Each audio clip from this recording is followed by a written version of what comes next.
Hello guys, thank you again for tuning into my channel. This is Anthony and this is Spirituality Revealed with Anthony. As I had started last time, we were talking about purpose and we started trying to break out or trying to define what is purpose and what is my purpose. Okay, so we had looked at a couple of things, probably that God values purpose more than anything because everyone was created for a specific purpose.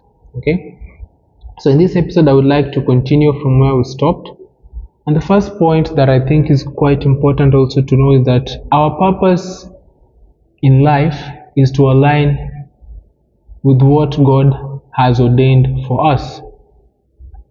I remember in our subsequent videos I had mentioned that God knew us. Okay, before he formed us in our mother's womb, he knew us. We existed elsewhere as spirits.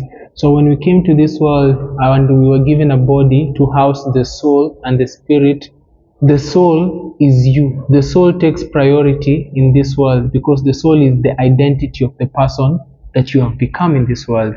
But now you're given a body to house that soul, and you're given a spirit to guide that soul, or to connect that soul to God. So the soul is you, the body is the vehicle, the spirit is the compass and the connection to God. So the purpose by which you live, or the purpose by which you're supposed to live, is to align with what God has ordained for us. And God has ordained for us different things depending on the area of operation that God has assigned us to work or operate under in life. Okay, so God can call you in the place of media, God can call you in the place of business, he can call you in the corporate world, he can call you in sports, in entertainment, God can call you in the pulpit, he can use you in different places. Okay, so your main agenda in life is to figure out, connect with your spirit. Okay, venture out from your spirit and draw out that which was placed there to guide you to know which purpose or which path had God ordained for you to follow, so that you can be in purpose and live according to his will. Okay, I would like quickly to go to Proverbs 19:21. I would just like to make today's video very short. Proverbs 19:21. We're just trying to see purpose, the importance of purpose and how it affects our life. So Proverbs 19:21, it says, "Many are the plans in a man's heart, but it is the Lord's purpose that prevails." Many are the plans in the mind of man, but it is the purpose of the Lord that prevails. This is a very important verse. It is a very important verse. It is a very important verse. Many are the plans in a man's heart, but it is the Lord's purpose that prevails. This means that our existence without God does not have a long shelf life. We are bound to self-destruct without God. Okay? Because a man's heart, a man's mind, independent of God, does not function optimally. We were not created to exist without God. God created us so that, yes, we can have dominion, rule over the earth, create as God on earth. But at the same time, the direction, the inspiration, we get this from God. So the moment we choose as men to separate from God, the shelf life is not there. That is why people die every day. People sleep and die. Because when you're not in your purpose, you're not doing what God had ordained for you. When you're not connected to God, you're not aligned to the things which you were created to do. So you're living out of purpose, meaning you're not serving any reason or any purpose on this earth. You're not of benefit to anyone. And if you're not of benefit to anyone, then you see God does not have the incentive to sustain you. Okay? I mean, because of his grace, he is good, he is merciful, but you're not living in purpose. Why would God waste his time and you're not serving anything, any interest for his purpose? You're not helping others come to the knowledge of God. You're not yourself growing in the knowledge of who God is. You're not even trying to look for the understanding of what you are ordained to do. So you're just living off tangent. You're living in your own world. The Bible is telling us, many are the plans in a man's heart, but it is the Lord's purpose that prevails.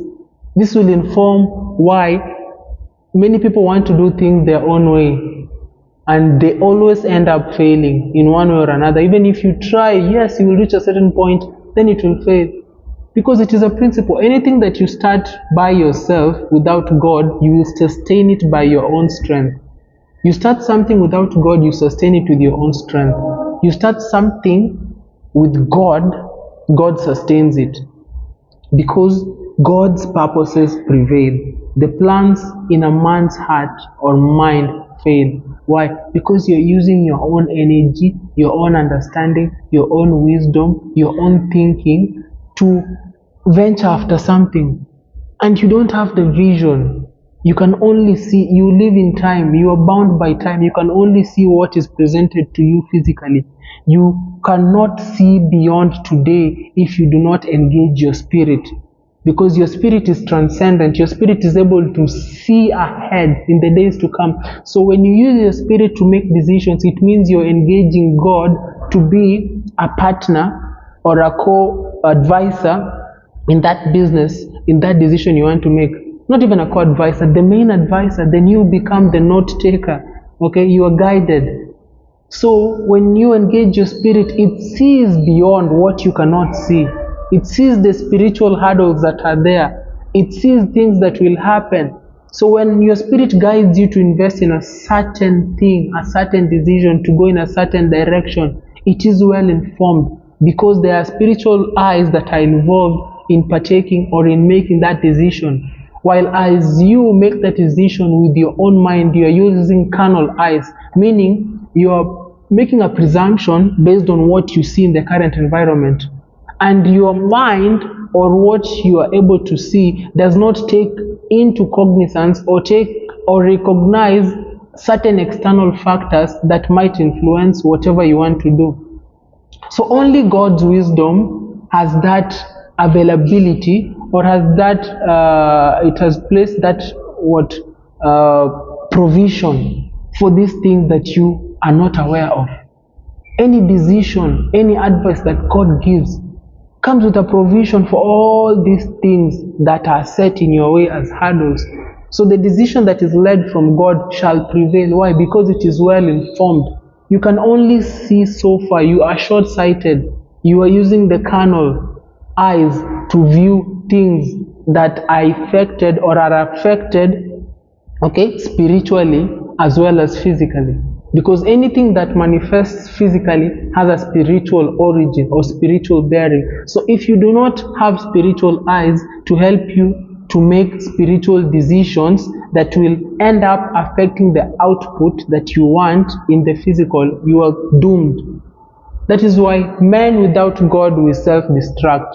We started making decisions on our own. We started by, women having equality, something about equal pay in jobs, which is, I don't have any issue with women being paid equal with men. I mean, equal opportunity should be there, but we have different roles as women, as men. There are certain things that we are assigned. Then it now changed to women having no need for men, and also men having no need for women. Okay? And then the devil found a way inside. Now women marry women and men marry men. Okay? So you see, without God we self-destruct. Without God we end up making stupid decisions, because our sight can only see the immediate future.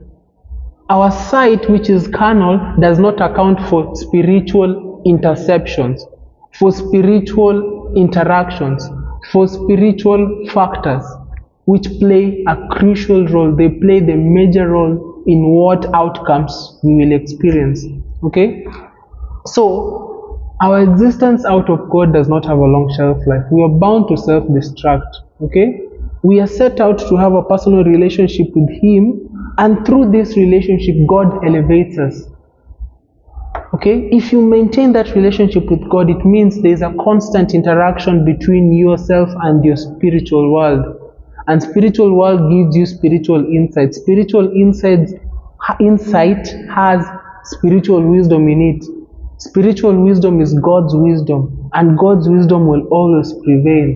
Okay, so as long as you are connected to God spiritually, not religiously, I'm talking spiritually, your things will flourish, because whatever God advises you, He uses the spiritual eyes to make those decisions, which are well and better informed to help you prosper. Okay, as long as you remember that you have a mandate to use your finances, this is another point, to use your finances, to use your position, to use your platform to facilitate others to get to the knowledge of Him, you are in purpose. Okay, we have a mandate to facilitate others to come to the same knowledge that we have attained. So once you establish that walk with God, you establish your spiritual dominance, you establish your spiritual antenna, that you now are receptive to the direction that God gives you, your life will start to be transformed. The decision you make will be substantiated. Okay? The decisions you make will be backed physically as well as spiritually. The life that you live will start portraying results that are extraordinary. Okay? Once these things start aligning, you are now walking in the grace, you are walking in the purpose by which God had assigned you. Now you have a mandate to transfer such experiences or to provide such an opportunity to another person, so that also they can partake of this mystery or this secret that you have unraveled that has spiritually empowered you. Okay, so it is our mandate to use finances, position, and platform to facilitate others to know Him. Okay, and any person who is successful in this world already knows this secret. We find these very rich people. Okay, they give back to the society, they continuously give. It's not giving out of ignorance, because they know they are facilitating something with a higher purpose, and that higher purpose will sustain them financially. So once you lend, you give to the activities of God, that is a seed you've planted, and a seed planted with God will always come back.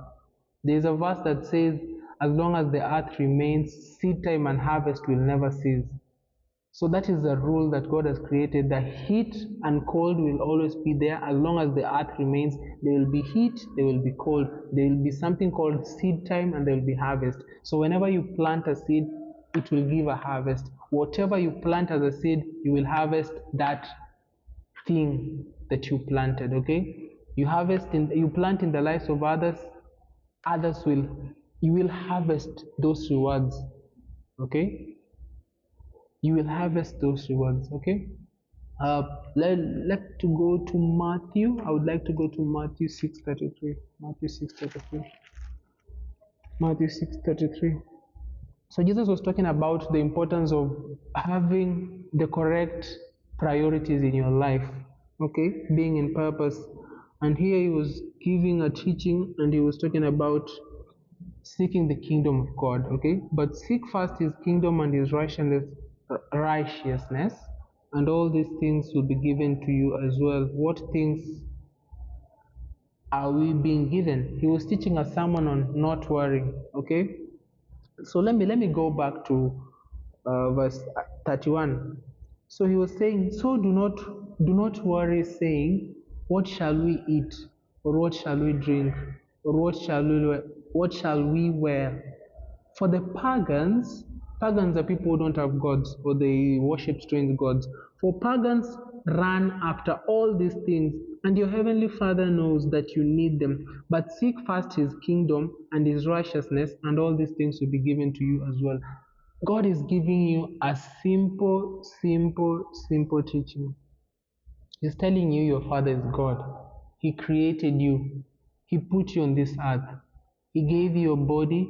He gave you a soul. He gave you a spirit. He knows your body has desires. or your body has, okay, not desires, that's the wrong term. Your body has needs. You need to wear clothes, you need to look good, you need to eat good food. Your soul has desires, you need to live in a good house, okay? You need to live comfortably.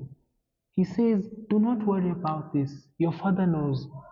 Because if He created you and put you in this earth, He knows that you need these things. So make your priority walking in purpose, and all these things will follow. Why? Because God being God, He knew you would need these things. What did He do? He attached all these things to your purpose. So that as long as you're in your purpose, these things will navigate towards you. That's why He says, seek first the kingdom and His righteousness, and all these things will be given to you as well. Okay? As well. So, purpose is the priority. Purpose is the main thing. Then these things come as an addition. The cars you want, the houses you want, the clothes you want, the foreign trips, all these things that people, pagans, the godless people who worship idols, they run after these things. You know you have a Father in heaven. You also want to run after these things. He's telling you, be in your purpose. Once you're in your purpose, I had already thought of this. I created you before I created you before the foundation of the earth. I had ordained these things. Okay? I knew you would need them, and I had attached them to your purpose, so that as long as you're in your purpose, these things will navigate towards you. Okay? So these things that we chase after, they're supposed to be added to us as a result of being in your purpose. Okay? So we have been given different assignments, and the Lord has graced us with different gifts to aid those purposes. Okay? There are people who have been given talents, and your talent can be in football. Okay? But as long as you are fellowshipping with God, you have that understanding of God. God has given you the platform and football as a talent, so that when you get that recognition, you use it to bring others to the knowledge of God, and you're walking in purpose. Okay? We have different assignments. So do not compare yourself to anyone else. Whatever God has decided for you, that is you. You can be in the entertainment industry. Another person can be called to preach in the pulpit. Another person will be called to preach to models. You can be a model. So do not try to be who you're not. Operate in the place that God has assigned for you to operate, and you will know it, because your area of calling is that thing that you know is in you, that no one needs to tell you, but you know that you were born. You see, your purpose, there are things that you know innately. You just know, I was born to be a leader. I was born to lead. Others, I was born to play football. Others, I was born to do business. Others, I was born to, you name it. Okay? So God will not make your life boring because He has called you to be in purpose. But if you're not in purpose, your life will be boring. Yeah? So, if you're in purpose, things will navigate towards you naturally by virtue of being in the thing that God had ordained you to be in. But if you're not, you will face a hard time. You will face challenges. You see, it's normal to face challenges. It's another thing to face them continuously, because that means you're facing objections. You're facing obstructions in life. It means you're operating in a place that was not ordained for you to operate in. Okay? You are operating in a place that was not ordained for you to operate in. That is why you face so many objections. Okay? So you can face objections, yes, but everything has a season. There's a season for hard times. There's a season for relief. Okay? Where the Bible tells us, where there's an uplifting, there's a downcasting. Okay? There's a season to be uplifted. There's a season to eat, to sow, to reap. There's a season to sleep. There's a season to plant. Okay, there's a season to harvest. So there's a season for everything. Okay, so we have to be in the assignment that God had ordained for us, and we have to be dependent on that assignment that was preordained for us. Okay, that assignment that was preordained for us, that is the key that unlocks everything. Once you're in assignment, everything will navigate towards it. And your assignment or your purpose has to be aligned to God's will to quench the feeling of unfulfillment in life. Many of us are not in purpose, are trying to seek momentary satisfaction in things, in people. So you want to continuously date people and you're thinking that in those relationships you will get satisfaction for your purpose. Others are engaging in alcohol and you think alcohol will quench your thirst. Others look for it in sports and you think by engaging and immersing yourself in sports it will quench that feeling that you have. Okay, so God is very intentional. He ordained for you to be in purpose, and He placed a void in your soul. It's like a hole in your soul, such that as long as you're not in purpose, anything that you try, anything that you will try, it will soothe you momentarily. It will only ease that thing momentarily, and then you will go back to that place where you will feel there's something that I need to do that I'm not doing. That is why your job can never fulfill your purpose. Partners, dating partners, they will never fulfill your purpose. Your work will never fulfill your purpose. Alcohol and drugs will never fulfill your purpose. Excursion activities, mountain climbing, swimming, all these things will never fulfill your purpose. Acquiring wealth will never fulfill your purpose. Chasing after money will never fulfill your purpose. Having multiple relationships will never. What am I saying in short? Your purpose was designed to be attached and aligned to God's will. And as long as the things that you're doing are separate, are distinct, and not in unison with that, you will always feel unsatisfied. You will always feel a void in you, no matter what you do, no matter how much you earn. You will always feel that you are never satisfied. There's just a thing that I am lacking that I need to do, but I cannot put a ring or a finger onto it. It is because it is the purpose by which you are called or assigned. Okay? So that is very important to be in purpose. Okay? And if you don't know where to start by seeking first the kingdom of God. Once you get your soul acquainted with the knowledge of God, the person, and uh,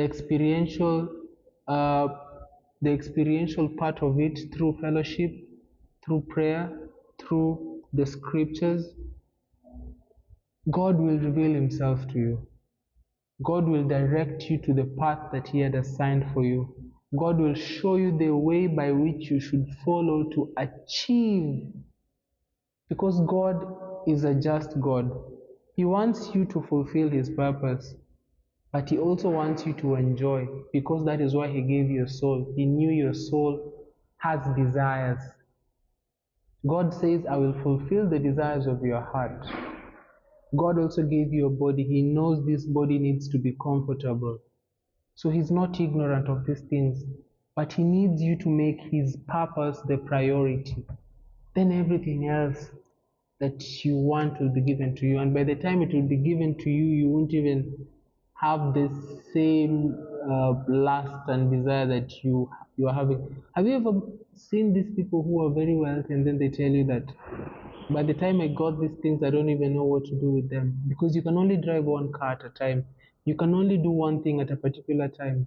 So the reason as to why people chase after things and run after things is because it is lust that is controlling them, not even the desire, not purpose, a purpose-led wanting of something. No, it is lust. You're lusting after these things. When you see a car, you want to be in it. So it is lust that is guiding. But when you are in purpose, before you want a house, you think and see what purpose will this house serve, and then you go and get a house there. If you want another one, you'll go and get a house there. But all these houses that you get will serve a specific purpose. When you want to purchase a car, you're going to look for a car that will help you in your purpose. Okay, so you buy something that helps you achieve something. You do not buy things for the sake of buying and accumulating them, because this is greed. This is what the devil started in himself, that led to him being chased out of heaven, being thrown out. Why? Because it is the lust. It is called the desires of the flesh, the lust of the eyes. Okay? The lust in your eyes is what makes you to have the habit of hoarding. You just want to hoard things together. You want to hoard money. You want to accumulate things, and they serve no purpose. Okay? You'd rather have things that help you serve a purpose, and whenever you need them, they're available. Okay, uh, you will come to this point. For some of you are there, some of you are on the way, some of you not yet there. You will stop chasing after money. You will realize that the God you serve is a God who is not poor and is not broke. And Jesus compared only one thing that can distract you from serving God. And he said, if you chase after money, you cannot serve Mammon, who is the god of money, and you can serve God. So money is the only thing that God saw strong enough that can hinder you from interacting with God, because money answereth all things. Okay? So your mind, when you grow spiritually, you come to that point of maturity. You stop looking at money, because money is paper, and when you start chasing after paper, you are a purposeless man or woman. When you want money, ask yourself, what does that money fulfill? Okay, let's say I want a car. So what does that money that I want fulfill? You want the money to buy a car. The car, why do you want the car? Because I want to use it to be getting from point A to B. So you pray to God to fulfill that need. Okay, and God will give you that car. God will find a way to fulfill the need. So you are changing your lenses from focusing on money, the paper, object, and you're focusing on the need that you want fulfilled. So you want a house, okay, you want security, you want to live comfortably. So pray to God to fulfill that need. Then you will realize, once your focus shifts from chasing money and looking at fulfilling the needs that are in your life, your focus will turn to God, because you understand that you serve a God who can fulfill these needs. So when God introduces now money into your hands, the greed has been removed from you. Okay? Because God has trained you up in focusing on the needs that are to be fulfilled, and looking at Him as the source to fulfill these needs. So your attention is on the needs and the fulfiller, who is God. So when now God brings money into your hand to fulfill this need, you get the money, you pay to fulfill the need.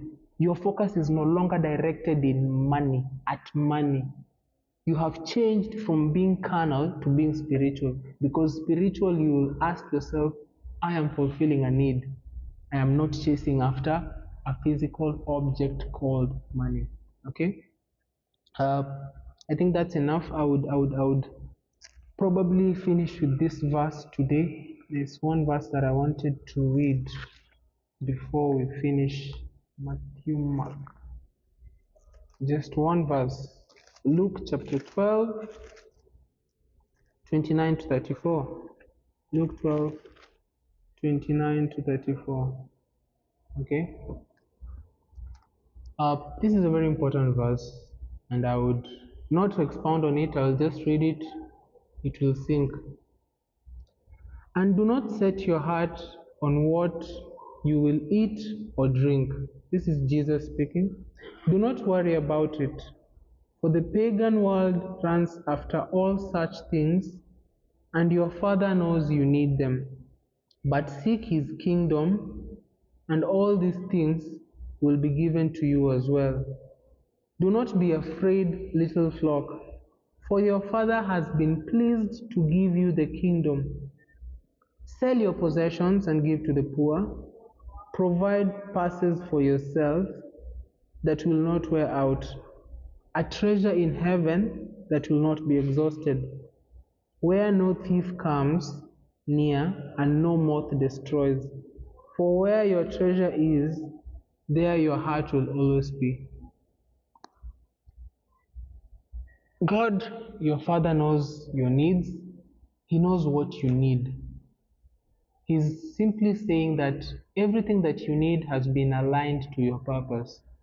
So make discovering and finding what your purpose is and aligning to your purpose your priority, and everything that you chase after, that the pagans also chase after, people with no gods chase after, people who worship idols chase after. Okay, these things will be drawn to you because they had been ordained to be drawn to you while you are in your purpose.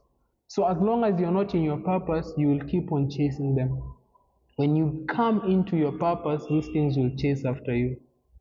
Okay, so when you find yourself chasing after things, it means you're not in purpose.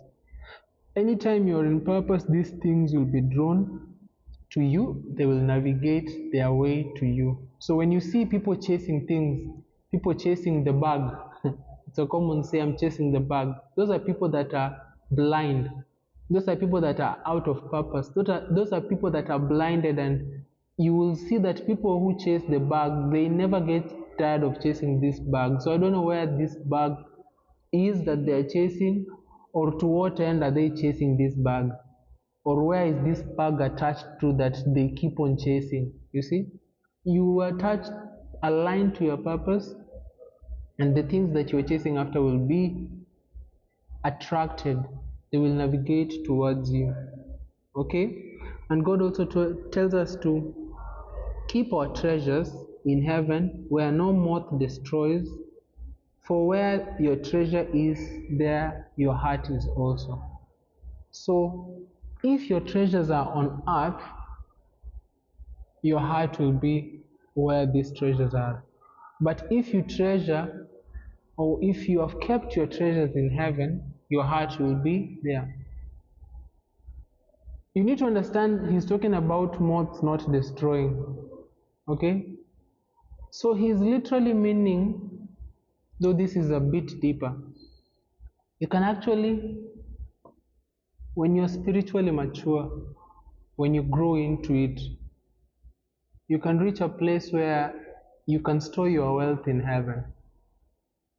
Yeah, because this verse will not make sense. Why would he see the need to tell us that moths will not destroy your treasures in heaven, unless he's meaning the things that are of earth? So there is a way that you can switch your provisions, money, gold, and all these things to be operating from heaven, that you can draw them from a heavenly source, such that when you need money at any point, you just access them from the realm of heaven and they manifest in this earth. So you are living on earth, but your focus is not on accessing these things from this dimension. Your treasures are stored in heaven where no moths can access or destroy. Though I don't want to confuse you with that, that's a deep one. But my parting shot today would be focus on understanding what your purpose is, aligning, and start working in your purpose. Slowly by slowly, you will start realizing that things will start working for you in a way that you never thought possible. But as long as you're chasing after things, it means you're out of purpose. And God gives priority to those who are in purpose, because if you're in purpose, you are aligned to God's will. If you are aligned to God's will, you are fulfilling His agenda. If you're fulfilling His agenda, He makes you a priority, because seek first the kingdom of God, and all the things that you seek after shall follow. Okay, thank you for tuning in. I really enjoyed it. Like, share, subscribe, and comment. See you for the next video. Thank you.